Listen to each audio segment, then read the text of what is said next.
అంబేద్కర్ కోనసీమ జిల్లా ముమ్మిడివరం నియోజకవర్గంలో గేదెలంకలో మంత్రి కందుల దుర్గేష్ పర్యటించారు. మంత్రితో పాటు ప్రభుత్వ whip MLA Datla Buchibabu, Peddapuram MLA Chinarajappa ఉన్నారు.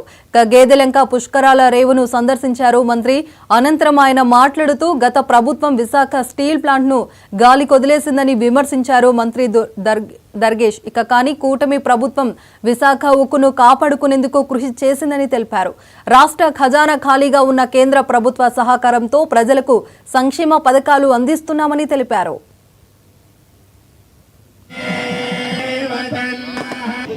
ఇది ఇలాగే ఎప్పుడు ఇలాగే ఉంటూ ఈ కూటమి ఎక్కడికో తీసుకెళ్తారని ఆశిస్తూ మీరుసారి సుస్వాగతం. మన గుద్దటి నాగరాజు గారు అండ్ గుద్దటి విజయ్ గారిని ఒకసారి స్టేజ్ నుంచి రావాల్సిందిగా కోరుతున్నాను.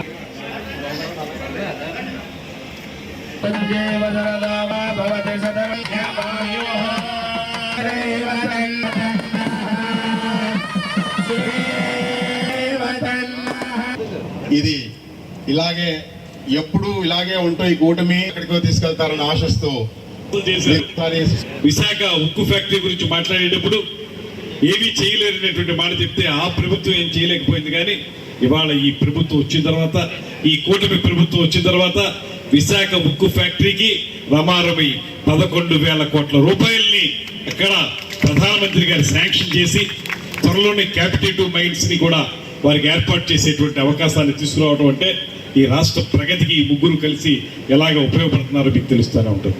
అందువల్ల మీ అందరికీ కూడా మేము మనం చేస్తున్నాం. ఈ ప్రభుత్వం వచ్చిన తర్వాత అక్కడ ఖజానాలో డబ్బు లేకపోయినా మొత్తం వాళ్ళు నొల్లుకుని వెళ్ళిపోయినప్పటికీ కేంద్ర ప్రభుత్వ సహకారంతో ఇవాళ ఇక్కడ ఇచ్చేటువంటి పెన్షన్లు కానివ్వండి, లేకపోతే రైతులకు ఇస్తున్నటువంటి సహకారం కానివ్వండి, ఇవన్నీ కూడా సాహసోపేతమైనటువంటి నిర్ణయాలు. డబ్బు లేదు ఒక పక్కన, మరో పక్కన ఇచ్చినటువంటి హామీలు చాలా ఎక్కువ ఉన్నాయి. హామీలను అమలు చేయాలంటే ఖచ్చితంగా డబ్బు అవసరం.